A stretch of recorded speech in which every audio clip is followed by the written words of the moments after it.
Another rant time. Marvel versus DC. I think this is a pretty talked about topic, so it's kind of a dumb one to do in all honesty if you want views or anything like that. Although none of my titles explain what the rant is on. So it does kind of increase clicks or doesn't. I don't know. Depends. Who's to say? I like to think of it as like a little mystery. Like, ooh, what's he ranting about this time? But who wants to give? Who cares about my opinion? I'm just some random dude on the internet. I got no credentials, and I intentionally don't give any information. So yeah.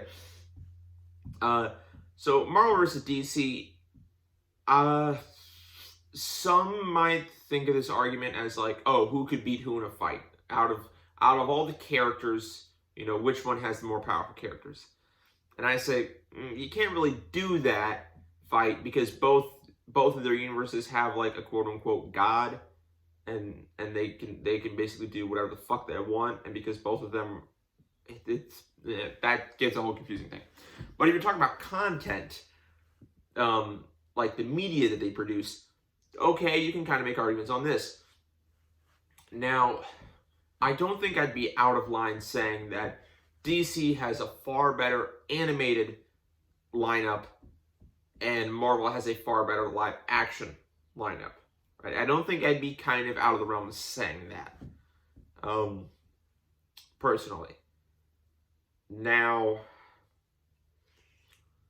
where things get confusing is the TV shows. How do you compare stuff like Luke Cage, Jessica Jones, Daredevil, Iron Fist? How do you compare those to, say, the CW offerings? The Arrowverse, Arrow, Flash, Legends of Tomorrow, Batwoman, Stargirl, Black Lightning. How do you compare those, right? How do you compare those to the Marvel TV shows? And I'd say CW's worse, but that's not because it's DC. It's because it's CW. CW makes some of the worst shows I've ever watched on television. And with almost every single episode of any of the CW DC shows, a lot of repetition. A lot of repetition in the action of the characters, a lot of repetition in the action itself, a lot of repetition in storyline resolution. Overall, the CW DC shows, pretty bad. But that's not the fact that the DC, that's because they're on the CW, and CW's writing is dog shit. Okay? The Marvel Netflix series, those are interesting, they're good. I have not watched a single lick of them, mainly because none of the characters I cared about. I did not care about a single one of the characters, so I just never watched them, right? I watched the DC ones because, I like The Flash, I'll watch The Flash, or Legends Tomorrow. I never heard of them, but they travel through time. I like time travel stories, so let's get this shot. But who the fuck is Jessica Jones? That sounds like a normal-ass person. It's not interesting. Or Luke Cage. These are just people's names, right? And then I heard the bad reviews about Iron Fist, and I'm just like, I don't really want to watch that. And then Daredevil looked interesting. I heard good reviews, but it's just like, I don't care. I didn't care to watch them. Now, I'm not a Marvel basher. I think Marvel has some good stuff. I think DC has some good stuff. I think there's a good mix.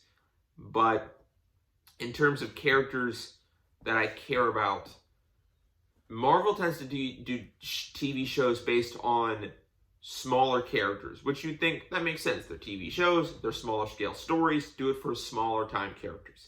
I get that, makes sense. DC, on the other hand, says, screw it, we'll do shows on whatever characters we feel like. And I'm like, that works too. For me, it doesn't matter too much so long as, the show's good. CW shows aren't good, even though they care about characters that I'm interested in.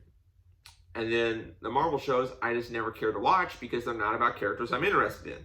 Even if they are good shows, I'm not interested in the characters, so I don't have an inkling to watch them. And then, so, it's that kind of thing. So that's for like the live action TV shows.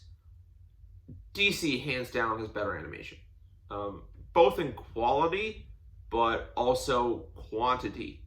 Because you have all the one-off movies that you have. You had the whole animated movie universe that they had, and then you had Justice League, Justice League and Justice League Unlimited. You had that whole Shabbat, which was very well done. I never really watched those, but from what I've seen and what I tried to watch, seemed pretty good. It was just mainly the animation style. It was too simplistic for me, I think. Not bad per se, but I didn't like the way eyes were done, and like the color grading was weird for me. So I think that's why it was hard for me to watch those.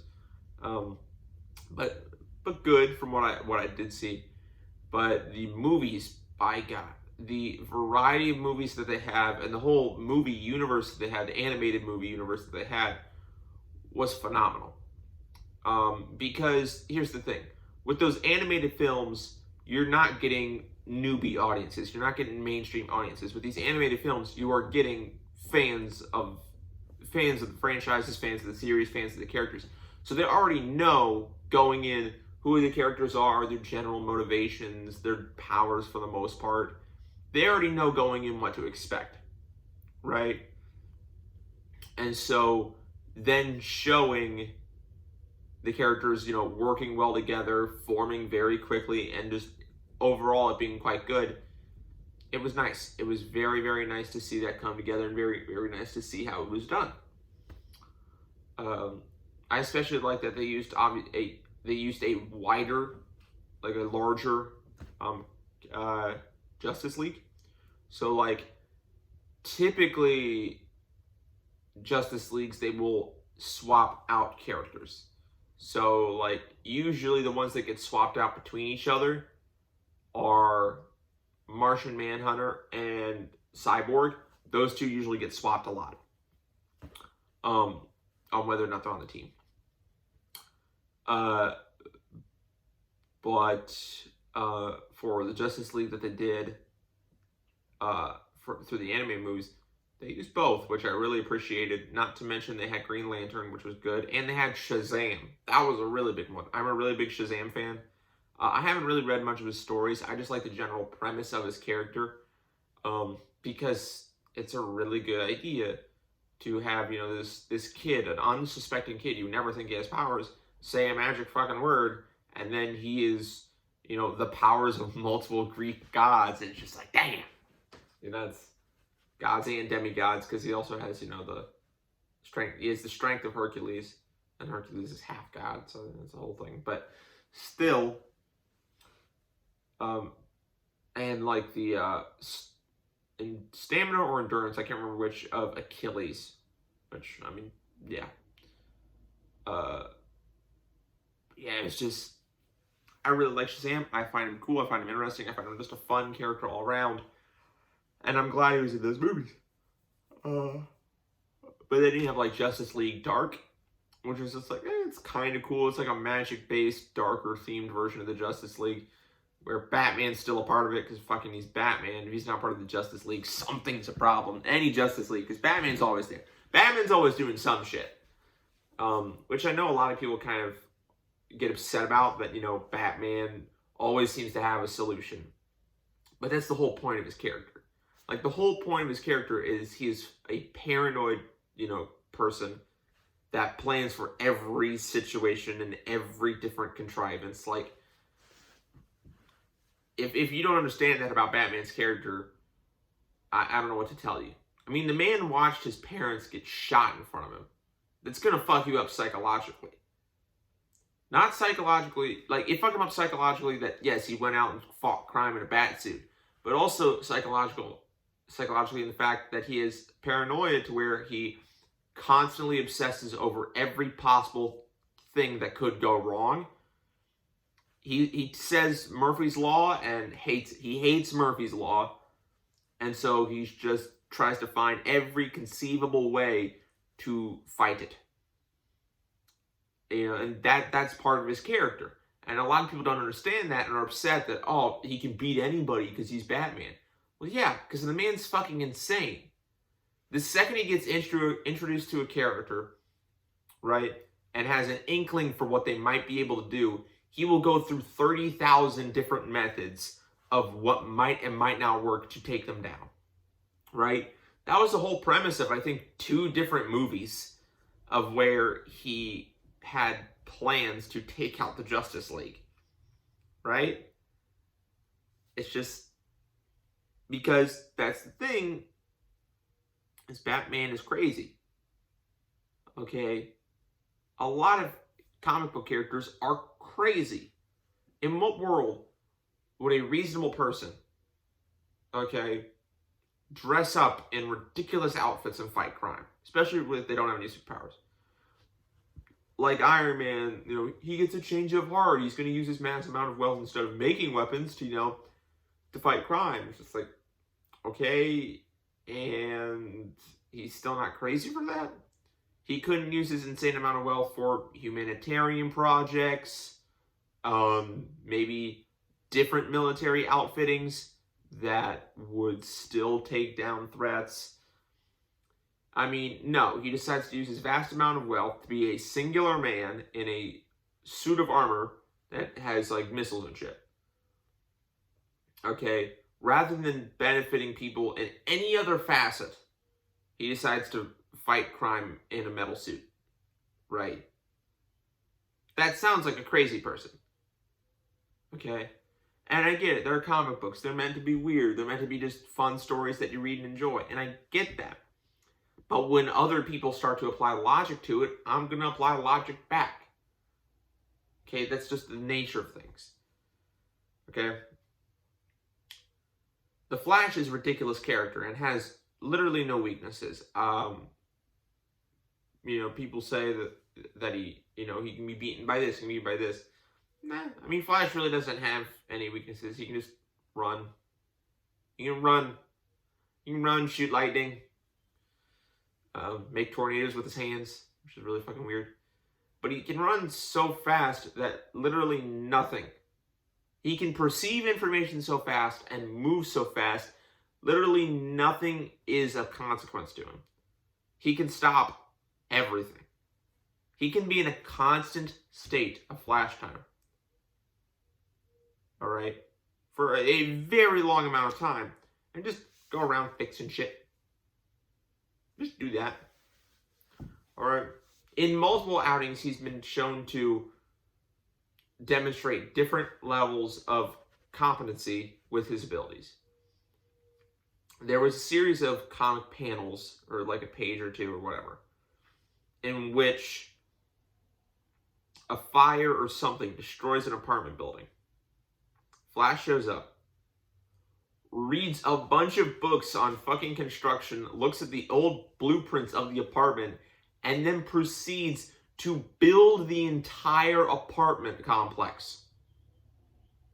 And he does this in a matter of minutes, right? It takes him no effort. And you're telling me he has any? You're telling me he has any threats? No. He doesn't have a single threat.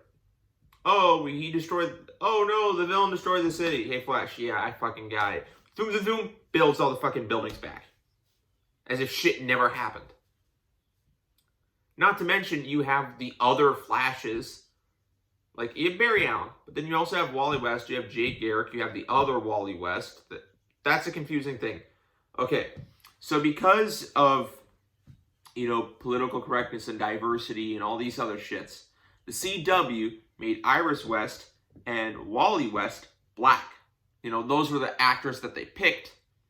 And they were different from their, comic book character incarnations. And here's the thing. The comics then, to theoretically get more readers who were TV watchers, and they might see, oh, I kind of like the show, I want to read more into the comics. If they all of a sudden see ginger proper Wally West, like the original incarnation of the character, they might be a little bit confused. Right? And so the comics made Black Wally West as well. But obviously fans of the original character and all this other stuff got upset, reasonably so, because you're changing a character for no reason. And so, like, the whole, like, New 52 Rebirth or whatever happened. And so there's still original Wally West, Ginger Wally West, but then there's also his cousin, also coincidentally named Wally, who happens to be black, right? And it's basically the version from the CW, okay? But yeah, you have 4 or 5 different Flashes. So you have Barry, you have Wally, you have other Wally, you have Jay Garrick, you have Jesse Quick, you have Bart Allen, you have Don and Dawn Allen. Like, granted, Dawn and Dawn, they're in the future, and Jesse's from an alternate dimension, and Bart is from the future, but he goes back in time, so that's like a whole thing. But still, there's always speedsters about. And the amount of problems that speedsters can fix, but just straight up don't, is ridiculous. Not to mention the other very fast characters. I think DC had a 2-page spread that had a graphic that showed all the characters, not all the characters, but they showed the top 10 fastest characters, right? And obviously you have some of the Flashes, you have Cheetah, you have Superman, you have Wonder Woman, oddly enough, Wonder Woman. And the reason why Wonder Woman's there is not only is she obviously inherently fast because of her increased biology or whatever, but also she understands the mechanics of running so well that she can run in a more optimized fashion to be faster. I'm not kidding. That is the reasoning that she is in the top 10 of fastest characters in the DC universe, is because she understands the mechanics of running better than individuals with super speed that you would think have an amazing knowledge of the mechanics of running. It is crazy, but no, seriously. And Shazam might have been in there, because he has the speed of Mercury, so Shazam might have been in the top 10. I can't remember. It's a pretty easy image to find online. Yeah, it's just, and that kind of was crazy when I saw that. I'm like, she's in the top 10, okay. But yeah, it's because she understands the mechanics of running, which is just crazy to think about. But yeah, when you have speedsters in your universe, or you have reality warping characters in your universe, so like if you look at Marvel, you have fucking Scarlet Witch, right? You have these characters that can either fix things super quick because they have super speed, or can fix things super quick because they can literally warp the fabric of reality, right? You have no threats. You have literally no concerns other than, like, gods, right? Other than, characters that have clearly more power than you. And even then, it's still kind of a wash, right? It's insane. The idea that any problem exists in these universes when you have hundreds of heroes, right? And a bunch of them can move super fast, or have super strength, or can fly, or can phase through walls, or can heat up shit, or can all these other shit, like all these things, right? It's crazy to think that there's ever a problem. Well, yeah, there's 100 heroes, but there's also 100 villains just as powerful as them. Yeah, and the villains do jack shit. Like, I don't get what your argument is here. The villains never seem to win. They never seem to think smarter unless you have those weird one-off stories that aren't main canon or whatever. But yeah, it's funny. It's just like all these problems can be solved by all these characters, and then nothing. I'm nearly at 20 minutes. I'm like close to 19 and a half, so I think I'll cut it here. I never really talked about the movies, I suppose, the live-action movies, Marvel versus DC, but it's neither here or there. I think most people have a general consensus on, good and bad.